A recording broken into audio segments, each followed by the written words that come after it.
Hi, welcome to Straight Talk with Ghita. So today I wanted to talk about triggers, and in particular triggers that we have with our partners. So something that we generally are sensitive to, something that they tend to have a little dig at us about. So what is a trigger exactly? A trigger is it's a limiting belief, or it's a little trauma, and it can be a baby trauma or it can be quite a big trauma. So from a partner's point of view, it's a good idea when our partners are triggered not to try and rush in and fix it straight away. Just kind of let them self-regulate. Just hold space and ask the golden phrase, what do you need from me right now? And generally it has to be right now as well, because especially for women, we need it to be in the now. So you can use that golden phrase, or you can use a prearranged code word. And some people do have code words for something that they're sensitive about, and they know that that's going to come up. So they'll say, I'll use one of mine, pineapple. So pineapple, that means drop everything and listen to me. That's one of mine. Generally, you can use them for all sorts of things, but they're amazing, and very, very useful when we're feeling emotional and maybe we're not doing all the things that we're supposed to be doing when we're supposed to be doing them. All the things we've learned in therapy have gone out our head already. So we can just put in a code word there, and the other person knows exactly where we are, where we're sitting emotionally. So emotions are only usually about 20 seconds, and we can sit there and ride them like a wave and just wait for ourselves to regulate. Or we can do like a reframe in our minds. We can say, okay, what was that phrase that triggered me?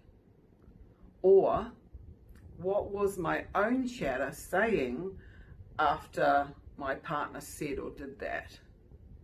Because often it's not even what the other person is saying and doing.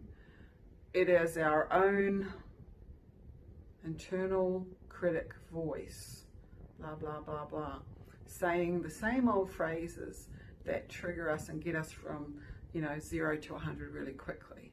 So I'll give you a couple of examples that have come up so often in couples therapy, and I'm using the male side here. She hates me. Here we go again. I'm always being attacked. Nag, nag, nag.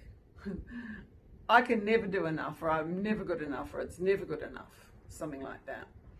Those are really common phrases that will trigger a person to getting angry. And it happens every day. So there are our own thoughts and takes and assumptions about what somebody's saying or doing. In fact, do you remember that old cartoon with Donald Duck, and he had like an angel on one shoulder and the devil on the other? Well, our internal chatter is often the little devil.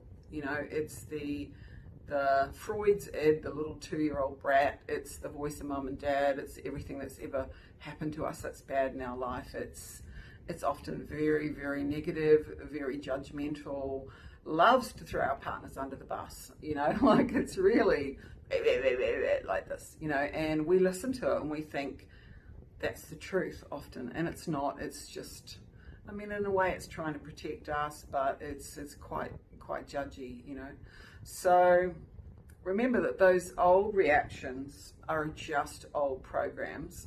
To use like a computer metaphor, they're old microchips, they're old programs, and they had a purpose once upon a time. They were coping mechanisms that helped us to deal with whatever we had to deal with. And it could be from an old relationship, old patterns from old relationships.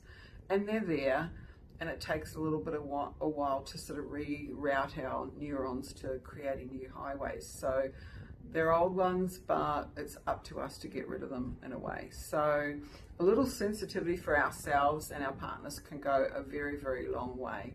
So here are some really amazing awareness questions you can ask.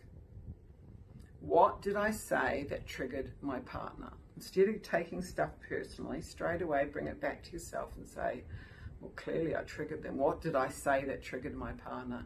How does that tie in with the wounds that I know that they have. I mean, we don't always know all the wounds that our partners have, but, you know, shouldn't we be curious about what they are so that we can work around them? Okay, and another one would be, what did I say internally that turned my partner basically into the enemy? What was the phrase that I used that deliberately threw my partner under the bus, right? So, yeah, so these are really, really great questions to have, and they really, really help triggers. And couples do these exercises in therapy every day. And you know what? It creates amazing intimacy between people. When we feel heard, we feel safe, we feel seen, and we feel understood. There's really nothing more sexy than being understood, really. So this is really healthy. It's healthy to work on your shadow self. It's healthy to understand your partner's shadow self and to sort of know how to make them better. It's like, you know, positive reinforcement. How to make them better and prop them up, not poke them and push them down. So triggers are really, really important, and dealing with them and conflict resolution is really, really important because it makes us feel close to each other. So I'm signing off for now, and I hope to see you next time at Straight Talk with Ghita. Bye for now.